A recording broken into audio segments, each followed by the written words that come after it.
Hello and welcome to this video about AtomStack P1, and I just wrapped up my first project where I actually engraved the name of SpaceX on a piece of paper.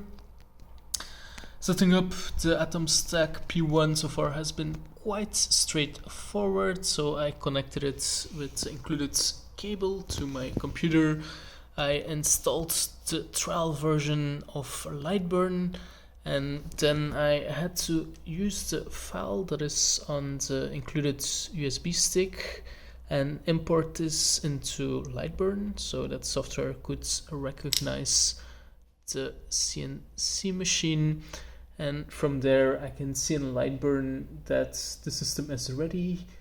Then I also had to select another option in the drop-down menu, which is called CU USB serial 110, and then in Lightburn I see that the system is ready.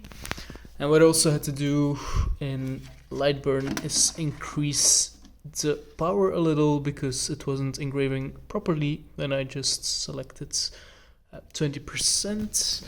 And what I already did before I started was actually adjust the height of the laser. So there's a measuring system here to see how far you are from the material, and then you can use this toggle here to adjust the height of the laser. So you just turn it lower, and based on that you can adjust the height of the laser, and once you're happy with the height you just lock the laser in place.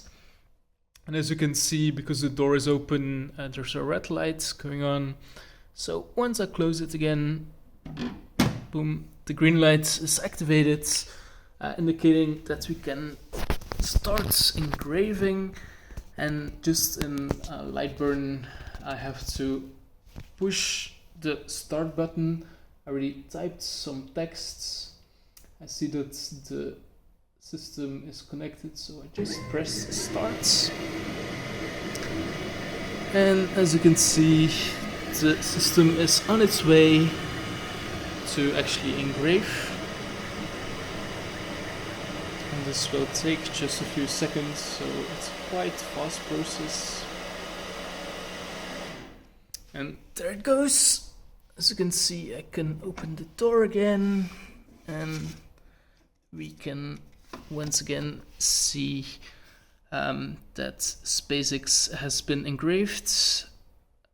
I had to increase the power maybe a little here again as well, because as you can see, the text is not 100% perfect. It's not as good as when I increase the power to 30%. So it's important to experiment with different settings, and sometimes you will have to do a little trial and error to get it right.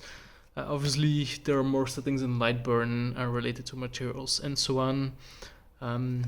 But yeah, I think it will take some time before I fully master the laser engraver, but it's a fun first project to get started and see where things go. Overall, so far I had to do a little tweak, so it's definitely a machine that will take some time to get to know, and you have to be willing to go through a few steps of trial and error if you really want to get going with it. I think overall it's been quite fun to do a first project, and I'll keep you posted on the updates. And subscribe for more, and have a wonderful day ahead.